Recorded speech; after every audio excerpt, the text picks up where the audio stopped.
Have you changed your opinion at all? No, I've been backing the campaign right the way along. I actually went down to one of the demonstrations at Downing Street last week and I met Chris's mum, Marion, and was able to speak to her about Charlie, and she just said that he's in hospital, obviously, and being cared for very well by Great Ormond Street Hospital, but they're desperate to get him this operation. He's got no chance of survival without it. And so I'm hoping that they will make the decision and that this person from America can come over and he will be given another chance, because they're saying that he's got a really good chance if he gets this operation. At the moment, he's got no chance of survival whatsoever. But when you say a really good chance, what do you mean? Any chance is worth of surviving. They're saying, the doctor's saying that, hold on, there's 56% chance of significant muscle recovery and 90% chance that they can reverse the brain damage. So that's a chance. I mean, that's a good chance, isn't it?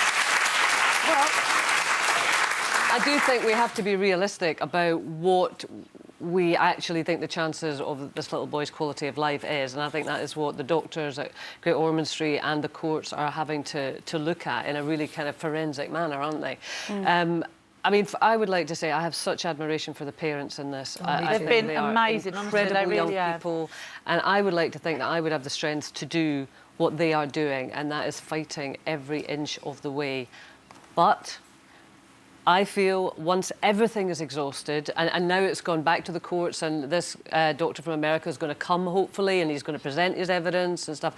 Once it gets to a point that every avenue has been exhausted, I personally would back the doctors. But that's precisely the point. Once you get to the stage where every avenue has been exhausted, and that's all the parents are trying to do. But there is going to come a point that it either goes with the doctor's decision or the parents. But at least they'll feel they've done everything they can. I mean, the thing is, what I'd like to stress is that I really admire Ormond Street Hospital. I mean, we all do. They're wonderful work. But like you, I really admire the tenacity of these parents who've kept on going. And I just feel sad that I feel that a lot of court time has been wasted. You know, this doctor, for example, could have been over much earlier to make the assessment.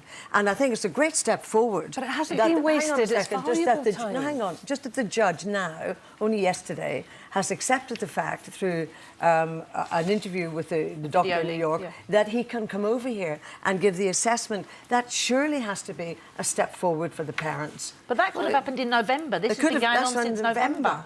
They've been fighting for this. Well, it has, because you can't rush these things, can you? I mean, everything has to be taken in minute detail. Everything has to be examined. I mean, you know, the big thing is parents or the court, you know, and the big decision is it down to the parents at the end of the day to take the responsibility for a child? And there are lots of precedents where you wouldn't agree with that. If you take the example, for instance, of, say, a child that needs a blood transfusion and the parents' religious views won't let the child have a blood transfusion, is the parent always right then? But that's the parent's choice because of religion. Is it the parent's choice? Yes, it is, because of their belief in their religion. But then would you object if the court stepped in? Well, I couldn't object to another parent if that is their... I mean, I wouldn't like it, and I don't approve of it personally. So you would go with the parents'... Belief, well, you know, that is their belief. And even if the court said, well, actually, the interests of the child are better served by the transfusion. Is that the choice is being taken away from the parent. And but we've got to trust these people. Just listen to me for a second. But no one knows a child like the mother.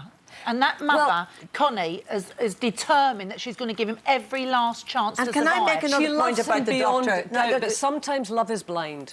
Sometimes love is blind. It's all very well to be cynical about that, but I'm not being cynical. The parent in New York who has a child that, not exactly the same gene, but as you say, only 17 cases in the world, it's more or less the same, and his child has been really helped.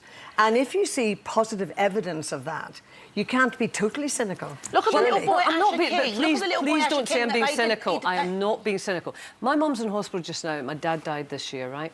I'm a pain in the butt to the doctors. I know I am, because I'm questioning everything, because I will fight, and I have fought for the best for them. But sometimes I have to accept that I am driven by emotion and my love for them rather than clinical facts. But we're all driven by emotion. And sometimes I have to back down and let the doctor say, these are the experts. Well, and it's hard. Well, I will give you an example of my sister. But it's not being cynical, believe me. Let me just tell you about the same family issues and emotion.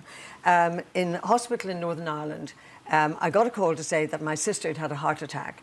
They wanted to switch the machine off that day, and I said to my brother, don't you let them switch that off until I get there. So jumped a plane, and my sister had 2.5 years after the doctors wanted to flick that switch.